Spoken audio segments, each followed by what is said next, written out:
So I was really excited about the results from our digital banking survey and how it fits into the overall retail banking 2020 vision that we put together. It seems that the banks that we've interviewed were very excited about participating and wanted to kind of really provide their input into our effort. I mean, a lot of clients are trying to understand the different challenges that they're facing and how they're going to overcome these challenges, and the results of the surveys have been really interesting to them on how they compare with other banks, where they're making the investments, where they should make different investments, how they bring new ideas to the table. Can you tell me a little bit more about the demographics of the survey and how we came around it? No, sure. I think, as you said, we had very broad participation, 157 banks across 14 countries, and including US, Canada, LATAM, to all the way China, Japan.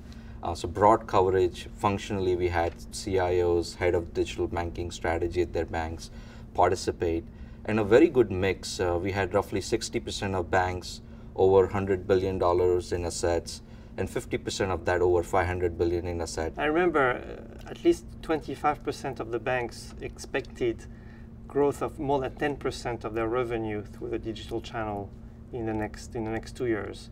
So they all were really excited and investing into this strategy and the digital channels that they were putting together. So what did you see as the major barriers of entries and the major obstacles that the banks were facing as they were investing in digital banking?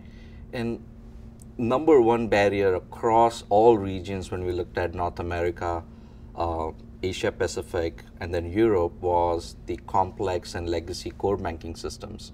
You know, we know kind of US market is stalling in renewing their core systems as legacy and old, but that was the case across the board in terms of the number one barrier, followed very closely by the regulatory environment, which came out as a number two across the board. Yeah, I remember regulatory was really big in North America, it was very big in Europe, and then I think in China, in Asia, they were somehow looking at barriers a bit differently, right? They were looking at more how to grow faster their existing capacity, which was pretty big already. And the increase, online is going to increase 37%, mobile is going to increase around 60% over the next 2 years, and then social around 50%. So if we think again about the core banking infrastructure and the legacy that this represents and the complexity around it, the security and compliance requirements, right, and the need to find the talent to actually enable this growth in the digital banking,